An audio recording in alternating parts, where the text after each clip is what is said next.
नमस्कार साथियों, मैं शिवेंद्र कुमार आप सभी का ऑल इंडिया डिबेटिंग सोसाइटी के मंच पर हार्दिक स्वागत करता हूं। आज हम सभी के लिए बड़े ही सौभाग्य एवं गौरव का विषय है कि हमारे बीच बिहार के महान प्रशासक, शिक्षाविद, समाज सेवी, पूर्व पुलिस महानिदेशक डीजीपी बिहार अभयानंद सर उपस्थित हैं, जिन्होंने पुलिस महानिदेशक के रूप में बिहार को 4 स्वर्ण वर्षों तक सेवा दी, जिसमें पुलिस को मजबूत एवं पुलिस पर लोगों के विश्वास के पुनरुद्धार के लिए विशेष सहायक बल सैफ का गठन किया। स्पीडी ट्रायल आर्म्स एक्ट में शुरुआत की गई।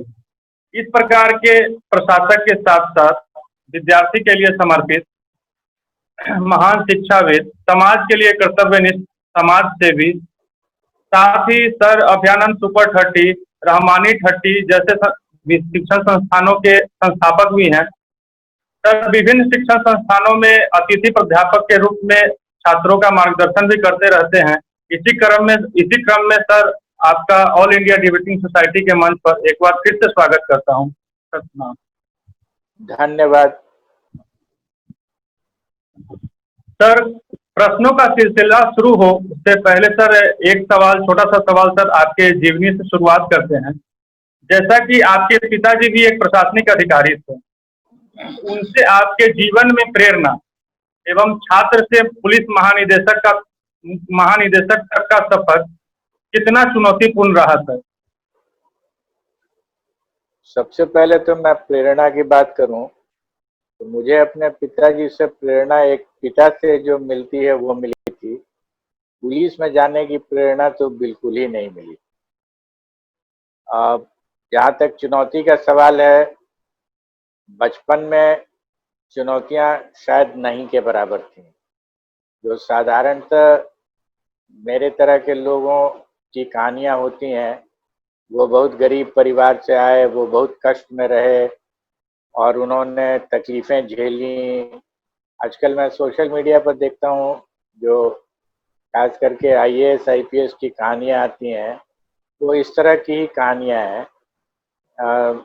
सौभाग्य या दुर्भाग्य से वो कहानी मेरे साथ लागू नहीं होती है, क्योंकि मैं जब हर व्यक्ति के जीवन में एक पहली इमेज होती है ना जिंदगी की, कौन सी वारदात थी जो आपको उसके पहले की कोई वारदात याद नहीं है, वही वारदात सर्वप्रथम थी। तो मेरी जिंदगी की जो सबसे पहली याद है वो एक पुलिस अधीक्षक के बहुत बड़े बंगले और बहुत बड़े हाथे और चारों तरफ से प्रोटेक्शन, उसकी याद है। चाईबासा एक जगह है, अब तो झारखंड में चला गया है, उस एसपी के रेसिडेंस की याद है मुझे। तो आप सोच सकते हैं कि मेरी ज़िंदगी कितनी सुरक्षित रही होगी और किसी तरह की समस्या विशेष नहीं थी। पढ़ाई करने में मैं अच्छा था, इसलिए अच्छा स्टूडेंट रहा, क्वालिफाई भी कर गया, रिजल्ट्स भी अच्छे आए और फिर उसके बाद जो हुआ वो इतिहास है। बहुत सही सर आपने कहा। सर, जैसा कि हर छात्र के जीवन में एक नया मोड़ आता है और जो कि उस विद्यार्थी के लक्ष्य को आसान बनाता है, आपके मन में यह इच्छा कब उत्पन्न हुई कि मुझे भी प्रशासनिक सेवा में जानी चाहिए? अब क्लास 8-9 से ही फिजिक्स के प्रति मेरा लगाव शुरू हो गया था। वो एक अलग कहानी है, 1 घंटे के अंदर की ही कहानी है वो चूंकि प्रासंगिक नहीं होगा इस प्रश्न के उत्तर के लिए, इसलिए मैं आगे बढ़ रहा हूँ। मैं जब फिजिक्स करने के लिए दिल्ली यूनिवर्सिटी में गया था, 1 साल मैंने वहाँ पढ़ाई की। उसके बाद कुछ ऐसी एक घटना हुई जिससे मैंने निर्णय लिया कि मैं दिल्ली यूनिवर्सिटी में अब नहीं पढ़ूंगा और ये सोच के चला आया था पटना यूनिवर्सिटी की फिजिक्स ही नहीं पढ़ूंगा। कुछ प्रकृति से ही एक हठ वाली जो बात होती है वो हुई थी कि चलो अब कुछ और विषय पढ़ा जाए। संभवतः मैं ह्यूमैनिटीज लेकर के पढ़ता है। लेकिन वो भी फिर एक ऐसी बात हुई कि पटना यूनिवर्सिटी में आया और फिर एक लास्ट मिनट में बात आ गई कि फिजिक्स ही पढ़ लेते हैं, और फिजिक्स मैंने पढ़ा। फर्स्ट अटेम्प्ट में यूपीएससी हो गया। रिजल्ट भी जो फिजिक्स का हुआ पटना यूनिवर्सिटी में, वो यूनिवर्सिटी का टॉपर रहा, बेस्ट ग्रेजुएट रहा, गोल्ड मेडलिस्ट रहा। संभवतः जो मार्क्स मुझे आए थे बीएससी में, वो शायद अभी भी हाईएस्ट होगा। बहुत क्लियर नहीं है, लेकिन जब जो जानकारी मुझे है, तो इस तरीके से मैं पुलिस में पहुंच गया और फिर पुलिस की नौकरी शुरू हो गई। तो फिजिक्स छोड़ करके क्रिमिनल्स पकड़ना और लॉ एंड ऑर्डर मेंटेन करना, इसमें लग गया मैं। सर, मैं यह जानना चाहता हूं कि कोई एक ऐसा मोटिवेटिंग फैक्टर रहा हो आपको फिजिक्स चूज करने के लिए, और फिर वहां से आपने यूपीएससी के लिए प्रिपरेशन किया, तो यूपीएससी में ऑप्शनल पेपर में क्या आपने फिजिक्स को ही रखा या फिर किसी और सब्जेक्ट से आपने क्वालिफाई किया? उस जिस साल मैं दे रहा था, उस साल 2 ऑप्शनल्स रहते थे। एक फिजिक्स रखा था मैंने और एक स्टैटिस्टिक्स रखा था। उस समय स्टैटिस्टिक्स अलग विषय होता था। आजकल संभवतः मेरी जानकारी के अनुसार वो मैथमेटिक्स का एक अंग हो गया है, लेकिन पहले स्टैटिस्टिक्स और मैथमेटिक्स 2 अलग अलग विषय होते थे। तो चूंकि बीएससी में मैंने स्टैटिस्टिक्स भी रखा था मैथमेटिक्स के अतिरिक्त, तो फिजिक्स और स्टैटिस्टिक्स लेकर के क्वालिफाई किया। सर, एक मूलतः प्रश्न है कि जब 12th पास करने के बाद बच्चों को चयन करना रहता है, 10th पास करने के बाद साइंस ले, ह्यूमैनिटीज ले, आर्ट्स ले, तो इसमें क्लैरिटी की बहुत जरूरत होती है। तो मैं यह जानना चाहता हूं कि साइंस के subjects, social sciences, humanities, arts के सब्जेक्ट्स कैसे डिफरेंट हैं? हाँ, बहुत गंभीर प्रश्न है। कैसे डिफरेंट हैं? आजकल जो अप्रोच हो गया है वो ये है कि अगर साइंस नहीं हो पा रहा है, तो लोग ह्यूमैनिटीज पढ़ने लगते हैं। मन नहीं लगा विज्ञान में, इसलिए ह्यूमैनिटीज पढ़ रहे हैं। अब हम लोगों की जो शिक्षा व्यवस्था है, उसमें मुझे तो ऐसा कोई एक तरीका समझ में नहीं आ रहा है। ह्यूमैनिटीज में मेरा इंटरेस्ट हो तो वो कैसे पता चलेगा? आपसे आपके प्रश्न का उत्तर देते देते एक आइडिया जरूर आया है। साइंस का तो मालूम है मुझे कि कैसे पता चलेगा कि साइंस में इंटरेस्ट है या नहीं। ह्यूमैनिटीज में मैंने ये पाया कि जिन बच्चों का बुक्स पढ़ने की प्रवृत्ति है, वो कुछ भी बुक्स लग जाए उनके हाथ, अच्छी किताब होनी चाहिए। भाषा अगर दोनों हो, अंग्रेजी या हिंदी, तो बहुत अच्छी बात है। अगर नहीं भी अंग्रेजी हो तो हिंदी में भी अच्छी किताबें, ऐसा नहीं कि किसी ने दे दिया तो जबरदस्ती उसको पढ़ रहे हैं।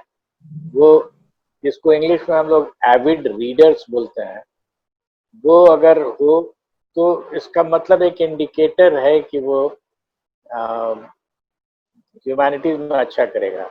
अगर उसको लेख लिखने की आदत लगी हुई है, कोई भी चीज देखा है उसने और अपने शब्दों में उसको लिख दिया, तो ये एक इंडिकेटर है कि वो सोशल साइंसेज या ह्यूमैनिटीज जिसको हम कहते हैं, उसमें उसकी रुचि होगी और वो अच्छा भी कर सकता है। विज्ञान के बारे में मैं नहीं कर रहा हूँ, इसे कि प्रश्न आपका ह्यूमैनिटीज के ऊपर। जी। सर, एक और मूलतः प्रश्न है कि अधिकतर देखा जाता है कि जो ग्रामीण क्षेत्र से बच्चे आते हैं, एक लैंग्वेज बैरियर रहता है। कॉम्पिटिटिव एनवायरनमेंट में जाते हैं तो वो लैंग्वेज के आधार पर छट जाते हैं। तो यह बिहार यूपी जैसे क्षेत्र में, राज्य में काफी प्रचलन में है कि एक लैंग्वेज के कारण बच्चे मेन स्ट्रीम में नहीं आ पाते हैं, बाधकों का सामना पड़ता है। तो आप सर इस लैंग्वेज बैरियर को दूर करने के लिए क्या कर सकते हैं हम लोग? आपको मैं बताऊं तो सुपर 30 मैंने आईआईटी के लिए जो किया, उसका भी एक मुख्य कारण ये भी था, क्योंकि मैं जानता था कि जिस कैटेगरी ऑफ पर्सन्स के लिए मैं सुपर 30 ला रहा हूँ, वो उन बच्चों के लिए है जिन्हें भाषा, मैं तो कहूँगा दोनों ही भाषा, हिंदी और अंग्रेजी, दोनों में ही वो कमज़ोर रहते हैं, उनकी बुद्धि चलती है मैथमेटिक्स में। और जब वो आईआईटी आ जाते हैं, क्वालिफाई कर जाते हैं, तो पहला जो मैं उनको टॉक देता हूँ after getting into IIT, qualifying for IIT, ये कि इसके बाद जो आप अपना वर्ष 4 बिताएंगे आईआईटी में, वो भाषा को इम्प्रूव करने में अच्छी संख्या, अच्छा प्रतिशत अपने समय का देंगे। और जो लोग इसको कर जाते हैं वो आगे भी अच्छा कर जाते हैं, जो नहीं कर पाते हैं वो फिर वही टेक्निकल साइड में एक लिमिटेशन के साथ आते हैं, और वो बताते हैं कि सर आपने जो कहा था हम लोग नहीं कर पाए, इसलिए हमारी सीमाएं रह गई। कैसे इम्प्रूव किया जाए भाषा को, इसके बारे में मैं कुछ नहीं बता सकता हूँ, क्योंकि भाषा इनेटली मुझे लगता है कि आती नहीं है। मैथमेटिक्स इनेटली आती है, वो अंदर से स्वाभाविक रूप से आती है। आप अगर गौर करेंगे तो मैथमेटिक्स में भी नेचुरल नंबर्स होते हैं, कोई नेचुरल भाषा नहीं होती है। बोलने लायक, समझने लायक हो जाती है, लेकिन भाव के साथ उसको लिख दिया जाए, ये बहुत स्वाभाविक रूप से नहीं आता है जब तक ये प्रैक्टिस नहीं किया जाए। लेकिन गणित बहुत स्वाभाविक रूप से आता है, जिसको भी हम लोग स्वाभाविक रूप से लाने नहीं देते हैं। तो that is what I feel about humanities and mathematics. Sir, आपने अपने तमाम इंटरव्यू में एक चीज का जिक्र किया है कि आपके जो छोटे बेटे हैं उन्होंने फर्स्ट क्लास में जब वो थे तो मल्टीप्लिकेशन का एक सवाल था और क्लास टीचर ने उन्हें कहा, वो नहीं बता पाए, तो आपने उनसे पूछा कि आपने इसका जवाब क्यों नहीं दिया, आपके 10 में से 0 मार्क्स क्यों हैं। तो सर उस घटना के बारे में कुछ बताइए, ये बहुत ही एक इंस्पिरेशनल स्टोरी टाइप से है। मेरे 2 बच्चे हैं, एक बड़ी 1 साल बड़ी है अपने छोटे भाई से। दोनों ग्रेजुएट आईआईटी से ही किए, दिल्ली से, रुड़की आईआईटी से। मैं बचपन में दोनों को ही पढ़ाता था। तो ये, लेकिन जो घटना है वो बेटे के संबंध में है। मैं आया था ऑफिस से और माँ और बेटे के बीच में युद्ध हो रहा था। क्लास 1 में था बेटा, और युद्ध था इस बात पर कि तो उससे मैंने पूछा था कि आपको ये जो 0 आया है ये क्यों आया मल्टीप्लिकेशन में। तो उसने बताया कि मिस भूलती है कि आपको टेबल्स लर्न करना पड़ेगा, मैं नहीं लर्न कर सकता हूँ।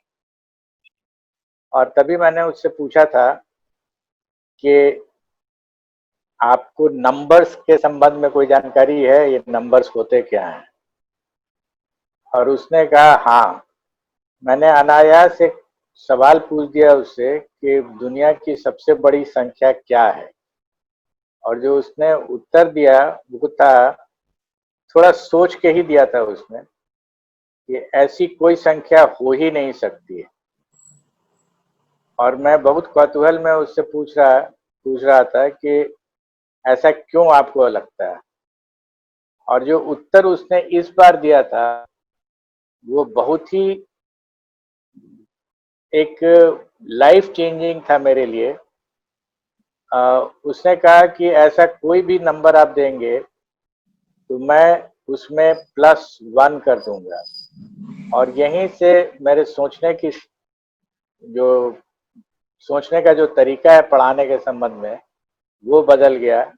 मुझे ऐसा लगने लगा कि एक शिक्षक की परिभाषा होनी चाहिए जो कभी भी सही उत्तर नहीं दे, सही प्रश्न करना शुरू करे अपने बच्चों के साथ। सर, आपके कार्यकाल के दौरान कोई ऐसी घटना या कोई ऐसा क्षण हो जो आपको हमेशा प्रेरित करती है, अगर साझा कर सकते तो सर। एक नहीं है, 37 साल का कार्यकाल होता है, उसमें कोई एक तो है नहीं, अनेकों घटनाएं हुई हैं और सबके अपने अपने आयाम हैं।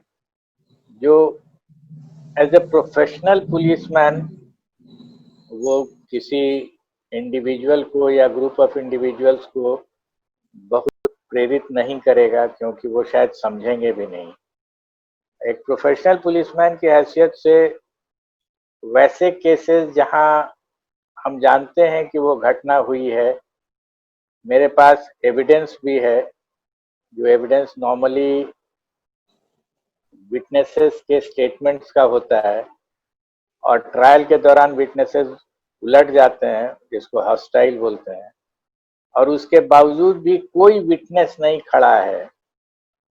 विभत्स घटनाएं हुई हैं, एक विटनेस नहीं, आई विटनेसेस हॉस्टाइल हो जाते हैं, और फिर भी विज्ञान के माध्यम से मैंने एस्टैब्लिश किया और लोगों को आजीवन कारावास की सजा हुई है उसमें।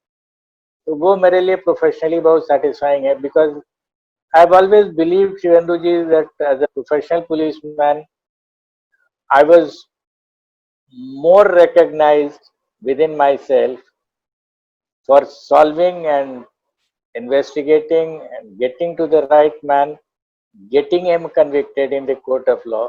वो मेरे लिए कहीं ज़्यादा सेटिस्फाइंग था, बजाय इसके कि जो law and order situations handle करते हैं लोग, आम आदमी तो उसी से ज़्यादा इन्फ्लुएंस होता है. But as a professional policeman I always considered myself to be a better policeman if I could handle investigations and trial of cases where every witness was hostile and yet we got conviction. ये बहुत कम होता है. हमारा जो judicial system है ना, ये इतना अधिक रिलाई करता है ओरल एविडेंस पर. आप अखबारों में भी देखेंगे, और इवन जर्नलिस्ट, व्हाट टू से द जर्नलिस्ट, मैंने ये देखा है कि जो इवन ट्राइंग कोर्ट्स होते हैं, वो कहते हैं गवाह कहाँ है आपके पास, कहाँ से गवाह लाएं. और साइंस से बड़ा गवाह तो कोई नहीं हो सकता है, उससे ज्यादा ऑब्जेक्टिव कुछ नहीं हो सकता है. I was most satisfied when I employed forensic science to prove cases which had just no oral evidence. अगर आप उसके बारे में जानना चाहेंगे तो मैं आपको केसेस बता सकता हूँ जहाँ कुछ नहीं मिला हमको. इफ यू आर इंटरेस्टेड, हालांकि ज्यादा इंटरेस्ट श्योर सर नहीं है. बिल्कुल सर. इशू था एक रेप का, फैमिली के अंदर ही हुआ था. जो ट्रेजिक इंसिडेंट्स होते हैं, स्टेप फादर या याद नहीं है, अंकल या कुछ इसी तरह का था. Family with in the family था.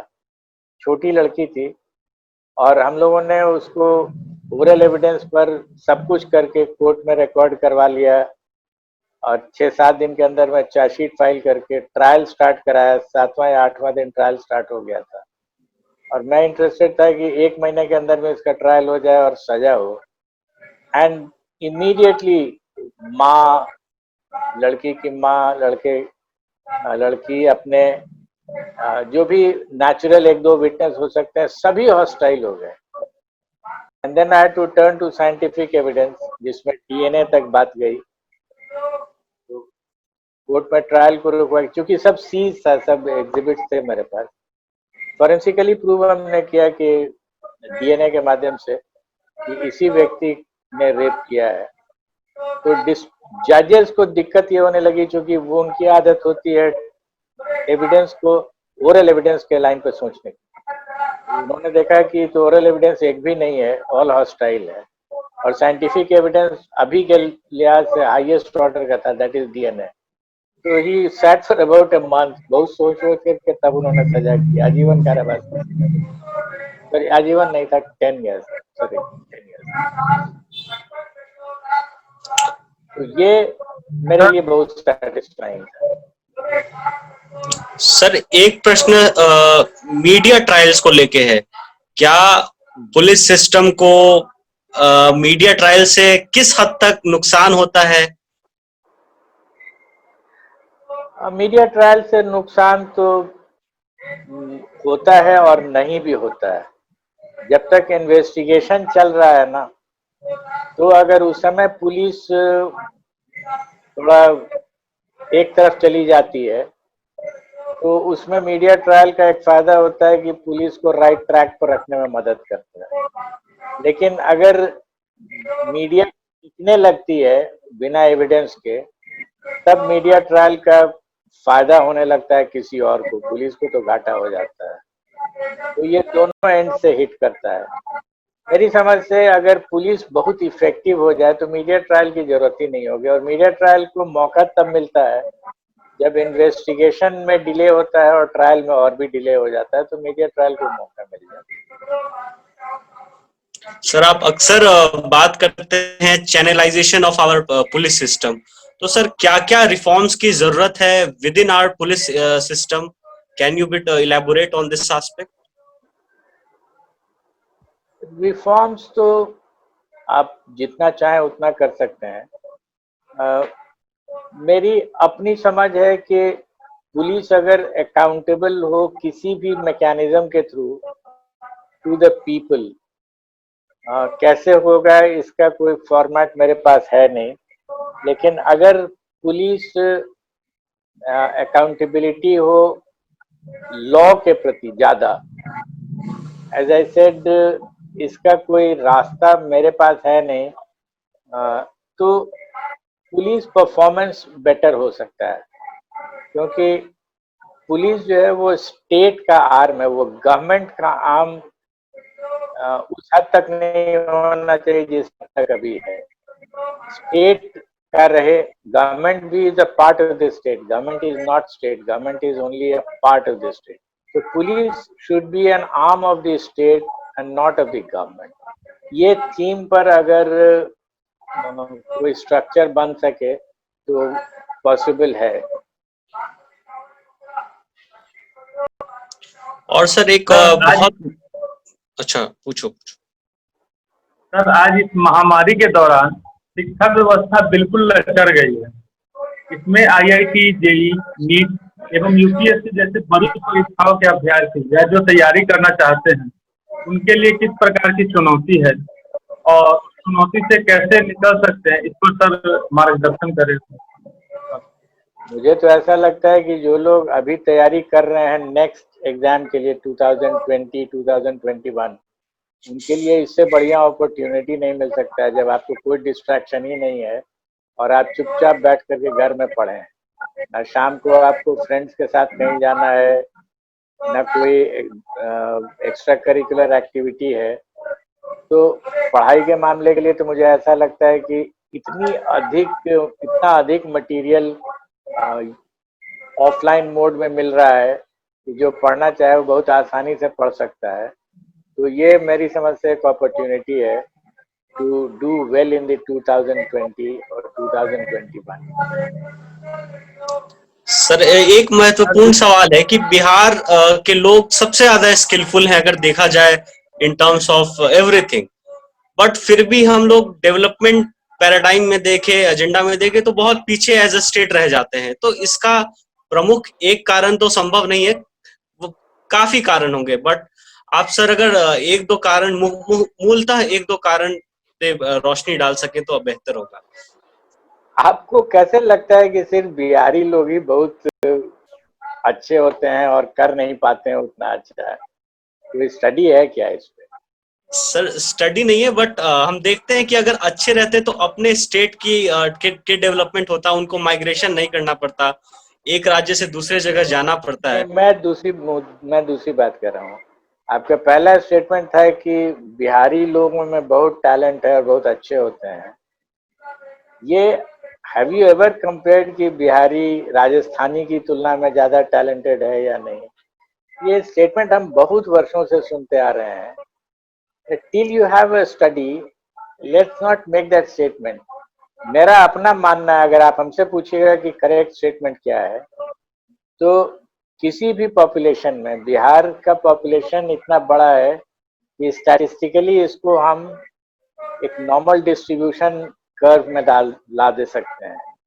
तो एक नॉर्मल डिस्ट्रीब्यूशन कर्व में, स्टैटिस्टिक्स की लैंग्वेज में बात कर रहा हूँ, जो परसेंटेज अच्छे होते हैं मीन के इर्द गिर्द में, या जो बहुत खराब होते हैं या बहुत एक्सट्रीमली अच्छे होते हैं, वो डिस्ट्रीब्यूशन मोरलेस हर स्टेट में एक ही तरह का मिलेगा आपको। ना वो कम्युनिटी में कोई रहता है कि इस कम्युनिटी में लोग ज्यादा अच्छे होते हैं, उसमें ज्यादा खराब होते हैं। I don't believe in all this stories. तब रही बात कि आप अगर अच्छे हैं और आपको एनवायरनमेंट अच्छा नहीं मिला तो आप ऑब्वियसली बहुत अच्छा नहीं कर पाइएगा। जो आपको करके दिखाना चाहिए वो आप नहीं कर पाएंगे। ये यस होता है। इसलिए मैं ये कह रहा हूँ कि एनवायरनमेंट हमको अगर अच्छा नहीं मिलेगा तो हम अच्छे भी रहेंगे तब भी परफॉर्म नहीं कर पाएंगे. That is a correct statement. But saying that Biharis are really good and that we have not got the environment, we may not have the environment. Yes, I agree. तो हमारे यहाँ जो अच्छे लोग हैं वो भी अच्छा नहीं परफॉर्म करते. सर, जैसा कि अभी सुनने में आ रहा है मीडिया के माध्यम से, जो प्रकाश झा जी द्वारा जो परीक्षा मूवी बनाई गई है, कहीं न कहीं आपके कार्यकाल के अनुभवों के आधार पर बनाई गई है. सर, अगर यह सत्य है तो उस अनुभव को सर हम लोग के साथ साझा करें. प्रकाश झा जी ने करीब 2 साल पहले मुझे अप्रोच किया था. उस समय वो फिल्म का स्क्रिप्ट लिख रहे थे, पटने में ही थे वो. तो मैं उनसे मिला था. उन्होंने रिक्वेस्ट किया था कि आके हम आपसे बात करना चाहते हैं. तो we met and he was writing the script of Pariksha, the final test. और वो स्टोरी उन्होंने, हमारी उनसे बात हुई थी जिस समय कुछ वर्ष पहले हमने उनसे साझा किया था अपनी एक छोटी सी वारदात. नक्सल अफेक्टेड बेल्ट के स्टूडेंट जो गांव में रहते थे, एज आई सेड, हम आपसे पहले भी कहते कि बिहार के गांव में मैथमेटिकल एबिलिटीज है, लैंग्वेज की एबिलिटी नहीं है. तो बच्चों से हमने बात किया था, बहुत डिफिकल्ट क्वेश्चंस उनको हमने दिया था मैथमेटिक्स का सॉल्व करने के लिए गांव में. आई हैड गॉन देयर, अपने पुलिस के काम से गया था. तो उन लोगों ने सॉल्व किया, बच्चों ने. और मुझे ऐसा लगा कि नक्सल अफेक्टेड बेल्ट के थे उनको. मैंने अलग से गया में एक व्यवस्था बना करके और ट्रेन किया, चूंकि जिस एरिया की मैं बात कर रहा हूँ वो गया डिवीजन का ही एरिया है, औरंगाबाद जिले में देव ब्लॉक है वहीं पर. इस घटना को जो मैंने शेयर किया था, ये संभव लगता है कि उनके ज़हन में कहीं रह गया था. तो क्रिएटिव आदमी है, सिनेमा स्टोरी स्क्रिप्ट बनाते रहते हैं. उन्होंने इसी पर आधारित करके एक बनाई थी. हालांकि वो नक्सल उन्होंने नहीं बनाया है इसको, एक गरीब रिक्शा वाला पर बनाया है. नक्सल को रिप्लेस कर दिया उन्होंने रिक्शा वाले से, और तब उस पर एक कहानी बनाई है. और उन्होंने हमसे, जब फिल्म बन गई, प्रोडक्शन हो गया, तो उन्होंने हमसे रिक्वेस्ट किया कि इसमें हम लिखना चाहते हैं inspired by, think the word is story या one incident in the life of. जैसे ठीक है, लिख लीजिए. फैक्ट तो था ही था कि हमने उनसे बात की थी और ये पहले की बात है. लेकिन वो ऐसा कुछ भी नहीं है कि ये फिल्म कोई बायोपिक है या मेरे लाइफ पर आधारित है, ऐसा नहीं है. लेकिन इंस्पायर्ड बाय तो है. सर, आप जब आनंद जी के साथ सुपर 30 स्टार्ट किए थे, तो उसके बाद बहुत तरह की कंट्रोवर्सी भी मार्केट में आई, जो इस तरह का हुआ उस तरह का. सर, वो जो सुपर 30 बनाया गया था आप लोगों के द्वारा, तो सर वो बंद होने का मतलब कारण क्या, मूलतः कारण क्या है आपका उससे अलग होना, इसका मूलतः कारण अगर आप शेयर करना चाहते हैं तो. इंसिडेंट्स तो डिस्क्राइब करने में बहुत समय लग जाएगा, बट उसकी मूल बात यह है कि आप अगर गौर करेंगे तो मैं टीचर प्रोफेशन से नहीं हूँ. ये बात तो बहुत सर्वविदित है. टीचिंग मैंने बहुत किया है, लेकिन प्रोफेशनली मैं टीचर रहा नहीं हूँ. न तो इसकी कोई ट्रेनिंग मुझे मिली है, न मैं अपनी जिंदगी टीचिंग के आधार पर जीता हूँ. टीचिंग से मुझे आमदनी होती है और तब मेरा परिवार चलता है, ऐसा कुछ नहीं. मेरा परिवार पुलिस में नौकरी मैंने की, उसमें जो तनख्वाह मिला उससे चला है. तो ये एक बात हुई. तो मेरे लिए टीचिंग वाज अ पैशन. बिना पढ़ाए हुए मैं लोगों को ऐसे ही अपने कॉन्वर्सेशन में बोलता हूँ कि बिहारी भाषा में कि पेट का पानी नहीं पचता है. बिना पढ़ाए हुए। और प्रतिदिन आप विश्वास नहीं करेंगे, संडे के दिन भी, लॉकडाउन छोड़ करके उसके पहले संडे के दिन आज भी जाता था मैं पढ़ाने। लॉकडाउन के बाद से ऑफ कोर्स नहीं गया। और जिनका प्रोफेशन नहीं है, जिनका ये पैशन नहीं है, प्रोफेशन है, उससे ही जीविका होनी है, तो ये आप इसको एक फ्रेज में अगर हम कहें, passion and profession can not go together. बहुत ज्यादा दिन चलता नहीं है। जितने दिन चला वो एक ब्राइट पीरियड कहा जा सकता है, 2 साल, 4 साल, 5 साल। तो वही हुआ, passion and profession couldn't go together.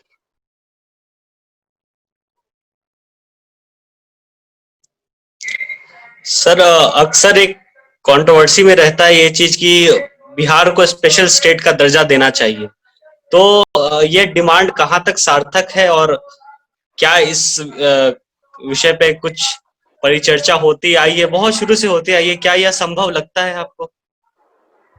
आपको मैं फ्रैंकली बताऊं, मैंने आज तक कभी इस विषय पर पढ़ाई ही नहीं की, क्योंकि इकोनॉमिक्स है, स्पेशल स्टेटस क्या है, तो मैंने कभी माइंड नहीं अप्लाई किया, क्योंकि मुझे ऐसा लगता है कि समाज अगर चाहेगा तो चाहे जितनी भी समस्याएं हो उस सबको ओवरकम करेगा और वो राइज करेगा और डेवलप कर जाएगा।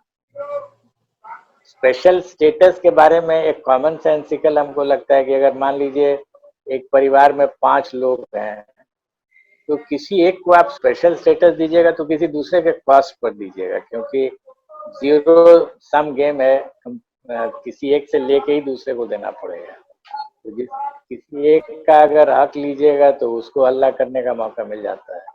मुझे हमेशा ऐसा लगता है कि there is nothing like special.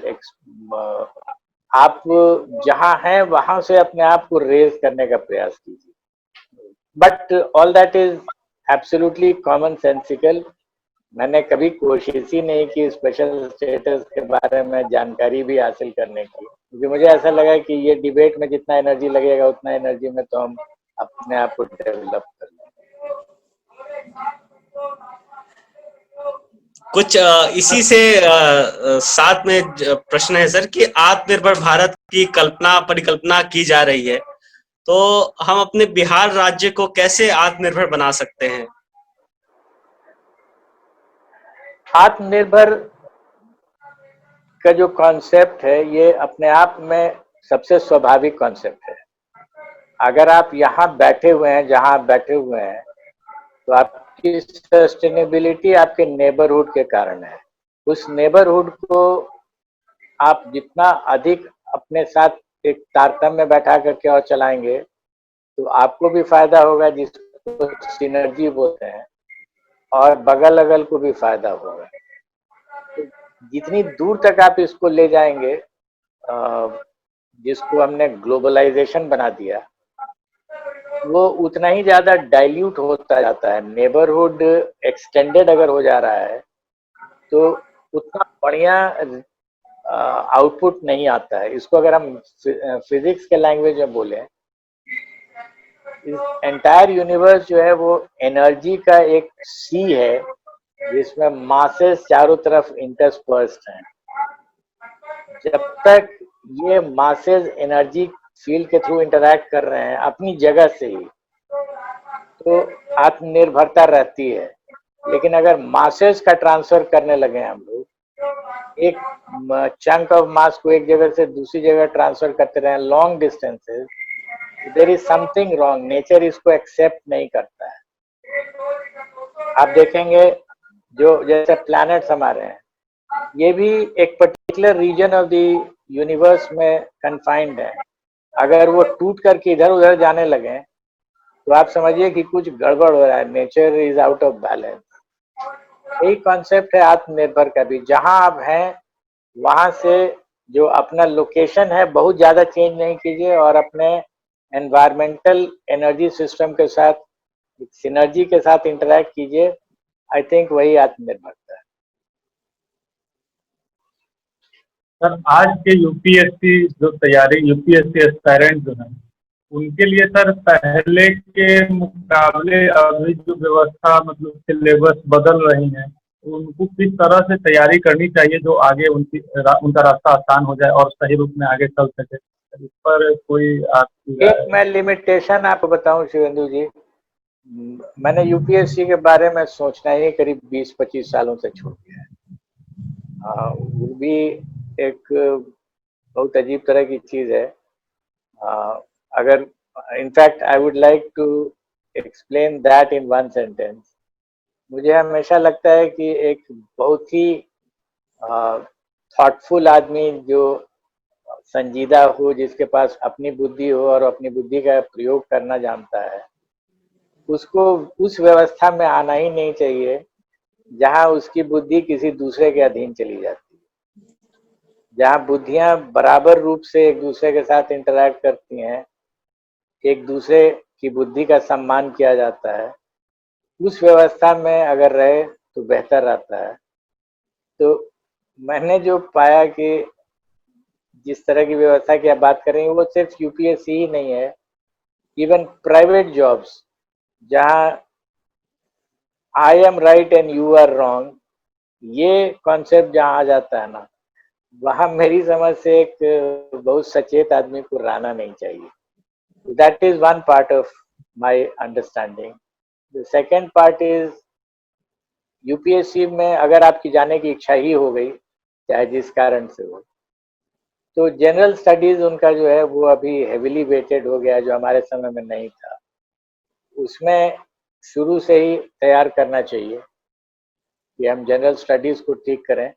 जो ऑप्शनल सब्जेक्ट्स हैं वो ठीक हो ही जाते हैं अगर अपना सब्जेक्ट है तो, बट जनरल स्टडीज हेविली ओवरवेटेड हो गया है। उसमें 6-7 पेपर्स हो गए हैं, टॉपिक्स हो गए हैं, तो सिलेबस को लेकर के उसको बहुत अर्ली स्टेज से स्टार्ट कर देना। सर अभी कुछ दिनों पहले एक खबर आई थी सर, चाहे कंट्रोवर्सी आपके रिगार्डिंग चल रही थी, जो अभ्यानंद सर सुपर 30 जो अब फिर से नया स्टार्ट कर रहे हैं, जिसमें सिर्फ फॉरवर्ड लोगों को ही उसमें एडमिशन मिलेगा या उनका सिलेक्शन होगा, सर ये कितना, इसमें कितनी सत्यता है सर, इससे अवगत कराएं। फॉरवर्ड वर्ड हटा दीजिए, भूमंत्र है। वो भूमंत्र नहीं, दो जातियां हैं, भूमिहार और ब्राह्मण, उनको मिलाकर के एक संस्था बनी हुई है। उस संस्था ने हमको अप्रोच किया था और उसने कहा था कि हम अपनी जाति के लोगों के लिए करना चाहते हैं, गरीब बच्चे और टैलेंटेड बच्चे, टैलेंटेड ऑफ कोर्स मैथमेटिक्स, तो उनके लिए है, आप उसमें मदद करेंगे। और मेरा अप्रोच जो है इसके बारे में वो ये है कि आप क्षेत्र के नाम पर आइए, आप जाति के नाम पर आइए, आप धर्म के नाम पर आइए, एज लॉन्ग एज गरीब बच्चे हैं और टैलेंटेड हैं और पैसा मेरे पास नहीं है। पैसा तो लगता है, पढ़ाने में पैसा लगता है, तो पैसे की व्यवस्था आप कीजिए, मैनेजमेंट आप कीजिए, पढ़ाई कैसे होगी ये मेरी जवाबदेही होगी। तो एनी वन इज वेलकम, एक खुला ऑफर है हर के लिए। और मैं अगर ये कहूँ कि कोई ऐसी जाति नहीं है जिसके पास पैसे की कमी हो, तो ये अतिशयोक्ति नहीं है, क्योंकि जब इलेक्शन आता है तो पैसा दिखता है, हर जाति में पैसा दिखता है घूमते हुए। लोग हैं, खर्च करते हैं, तो अगर वहां खर्च कर सकते हैं तो पढ़ाने में भी खर्च कर सकते हैं। तो वो आए और आकर के रिक्वेस्ट करें। और मैं तो ये कहता हूं कि मेरे से भी रिक्वेस्ट करने की जरूरत नहीं है, हर जाति में बुद्धिमान लोग हैं, पढ़े लिखे लोग हैं, और हर जाति में ऐसे लोग हैं जो आईआईटी मेडिकल के लिए पढ़ा सकते हैं। कोचिंग में हर जाति के लोग मिलते हैं, तो वो लोग मिल करके अपनी जाति के लिए करें और वो बहुत अच्छी चीज होगी। क्योंकि अगर विकास हो जाएगा, मान लीजिए 25 जातियां हैं, हाइपोथेटिकल में बात कर रहा हूँ, और 25 जाति अपने अपने जाति के लिए कर दे, सरकार से कोई मतलब नहीं रहे, सरकार से बात ही नहीं होगी, सीधे समाज के लोग अपने समाज के लिए करें तो पूरे समाज का विकास हो जाएगा।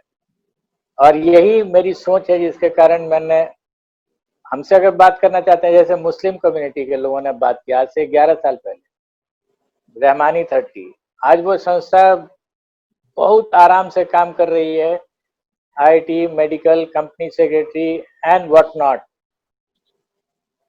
तो मैं ये कह रहा हूँ मगध क्षेत्र में किसी जाति का नहीं है, लेकिन मगध क्षेत्र के लोग हैं और वो डेवलप करना चाहते हैं, तो गया में बना हुआ है और लोग कर रहे हैं वहां डेवलप। मगध क्षेत्र के लोगों ने अपने क्षेत्र के लिए किया है। What I am saying is, कोई सेगमेंट ऑफ सोसाइटी हो, वो ज्योग्राफिकल हो, इकोनॉमिक हो, इकोनॉमिक होना तो जरूरी है, अमीर लोगों के लिए मैंने इसको नहीं किया है, वो जाति का हो, वो धर्म का हो, क्योंकि बहुत क्लियर है मुझे पॉलिटिक्स नहीं करना है, तो वोट मुझे नहीं मांगना है, इसलिए मुझे कोई परेशानी नहीं है। कोई भी लोग आए और कहें कि हमको पढ़वाने की व्यवस्था कराइए, कैसे पढ़ें ये बताइए, तो मेरे पास, मैंने उसके जवाब में कहा भी था कि मेरे पास एक सॉफ्टवेयर है, हार्डवेयर आप बना के लाइए, उस सॉफ्टवेयर को ऑपरेटिंग सिस्टम लगाइए और चलाइए। बहुत बहुत धन्यवाद सर। हमारे साथ जगन्नाथ जी हैं, वो vote of thank, formal vote of thanks देंगे। धन्यवाद रोशन, सादर प्रणाम आदरणीय अभयानंद जी को। जी सर, यह ऑल इंडिया डिबेटिंग सोसाइटी के लिए बड़े ही गौरव और हर्ष का क्षण है कि जिस व्यक्ति को हम लोगों ने अपने चाइल्डहुड में बिहार गौरव के रूप में देखा था, वो आज हमारे मंच पर है। मैं एक छोटा सा वाक्य कहूंगा, और रोशन ने धन्यवाद ज्ञापन कहा। मैं अक्सर कहता हूं कि जो हमारे अभिभावक होते हैं, जिनसे अनवरत सीखना होता है, उनके लिए धन्यवाद क्या करेंगे, उनके लिए तो प्रार्थना करेंगे। तो यह प्रार्थना है, धन्यवाद नहीं। एक छोटा वाक्य कहूंगा सर। मुझे याद है, मैं दिल्ली यूनिवर्सिटी में नया नया गया था, केंद्रीय विद्यालय से 12वीं की परीक्षा पूरी हुई थी और मैं डीयू में एडमिशन लिया था, और उसके एक वर्ष बाद आप डीजीपी बने थे, तो आपकी चर्चा वहां होती थी और आपके स्टेटमेंट्स को, चूंकि बिहार उस वक्त, बिहार के लोगों का जाना, और वहां पर कई चीजें दिल्ली विश्वविद्यालय में होती थी, बिहार को लेकर के अपना नोशन भी है लोगों के अंदर। जब आप डीजीपी बने थे तो हम लोग बोलते थे कि देखो कि एक ऐसे व्यक्ति हमारे राज्य के डीजीपी हैं जिन्होंने एकेडमिक्स को प्रधानता दी है, और आप जब स्टेटमेंट दिया करते थे, वो चीज हम लोग पढ़ते थे, दूसरों को पढ़ाते थे, तो एक तरह से आप हम लोगों के हीरो हैं सर। और शिक्षा के क्षेत्र में सर जो आपने अलख जगाया, और बहुत सही आपने कहा सर कि कार्य कोई भी करे। जब हमारे शिवेंदु ने आपसे प्रश्न पूछा कि यूपीएससी के लिए तैयारी के विषय में आपका सलाह मांगा, तो आपने जो प्रश्न किया का उत्तर दिया, वो शायद हर क्षेत्र के लोगों को समझने की जरूरत है, सिविल्स के अधिकारियों को भी, हम एकेडमिक्स के लोगों को भी, या अन्य प्रोफेशनल्स के भी, कि जहां रहे यह ध्यान दें कि आप अपने विवेक और बुद्धि का कितना प्रयोग कर पा रहे हैं। और इसमें सर आप जैसे लोगों से सीखने की जरूरत है, जो पद पे रहते हुए भी एक आउट ऑफ बॉक्स थिंकिंग लेकर के आए, और न जाने कितने छात्रों के इंजीनियर बनने के सपनों को आपने पूरा किया। तो आपसे हम लोगों को सीखने की बहुत आवश्यकता है सर, और आप जैसे व्यक्ति से आज हम इस मंच को बात करने का अवसर मिला, यह हमारा सौभाग्य है और आपका बड़प्पन है जो आपने हमें समय दिया सर। मैं आपका कोटि कोटि पुनः वंदन करता हूं, धन्यवाद देता हूं, और यही अपेक्षा करता हूं कि आपने शिक्षा की मशाल जलाने का, आपने जैसा कि कहा कि चाहे जिस भी जाति के हो, जिस भी वर्ग के हो, फर्क नहीं पड़ता, अगर वह खुद में सक्षम नहीं है तो आपके पास आएंगे और आप उनको सक्षमता प्रदान करेंगे। तो आपकी यह मुहिम अनवरत जारी रहे, प्रभु ऐसी आपको ऊर्जा प्रदान करे। यही प्रार्थना, यही शुभकामना के साथ एक बार पुनः आपकी आशीष की कामना के साथ आपको बहुत बहुत धन्यवाद, आपका बहुत बहुत अभिनंदन जो आपने यहाँ उपस्थित होकर के हम सबका मार्गदर्शन किया। आज आपके द्वारा कहे गए शब्द, शायद चूंकि इसका रिकॉर्डिंग हो रहा है, टेलीकास्ट होगा, तो हमेशा हम जैसे युवाओं को और अनगिनत वर्षों तक प्रेरणा देता रहेगा। बहुत बहुत धन्यवाद सर। रोशन जी, प्रणाम। अंत में मैं यही कहूंगा कि मैं आपका कृतज्ञ हूं कि आप लोगों ने मेरे बारे में इस तरह के विचार रखे हैं और उसको व्यक्त करते हैं। यद्यपि मैंने हमेशा ये महसूस किया है कि there was nothing big and great that I did, जो एक साधारण तरीके से हो सकता था वो मैंने किया है। धन्यवाद।